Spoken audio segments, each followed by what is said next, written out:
بابا عجب بی‌پدرایی هستی شما. آورده پشت شرکت سکایپورت از سیاسی نظامی داشته درست میکرده. پس چون این آدم هیچ ارزشی برات نداره؟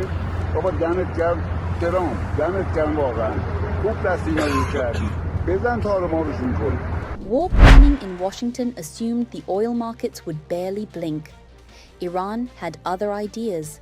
Within days, a conflict many believed would be manageable began shaking the arteries of the global energy system. As President Donald Trump weighed launching military strikes against Iran on February 18th, confidence inside his administration appeared high. U.S. Energy Secretary Chris Wright said he was not worried that a potential war would disrupt Middle Eastern oil supplies or destabilize global energy markets. Wright pointed to the U.S. and Israeli strikes on Iran last June, arguing that markets had barely reacted. Oil prices blipped up and then went back down, he said, suggesting another confrontation would likely follow the same pattern. Several of Trump's advisors privately shared that view, brushing aside warnings that Iran could respond differently this time by launching economic warfare, particularly by disrupting shipping routes that carry about 20% of the world's oil supply.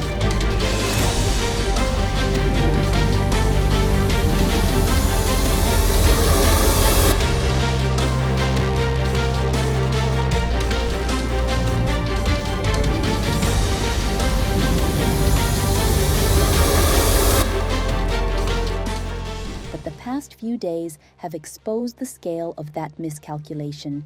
Iran threatened to target commercial oil tankers passing through the Strait of Hormuz, the narrow maritime choke point that every ship leaving the Persian Gulf must cross.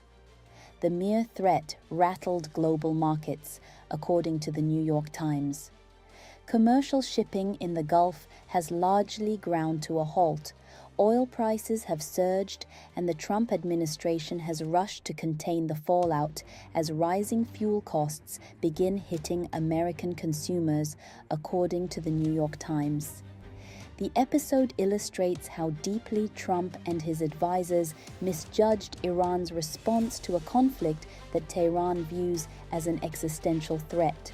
Unlike the 12-day conflict last June, Iran has responded far more aggressively this time, launching waves of missiles and drones at U.S. military bases, Israeli population centers, and cities across several Arab countries. The escalation has forced U.S. officials to adjust plans on the fly, from emergency embassy evacuations to drafting proposals aimed at lowering gasoline prices, according to the New York Times. After a closed-door briefing for lawmakers on Tuesday, Senator Christopher Murphy said the administration appeared unprepared for the crisis. According to Murphy, the White House had no clear plan for the Strait of Hormuz and did not know how to get it safely back open. What Washington expected to be a contained confrontation has instead turned into a high-stakes energy shock with global consequences.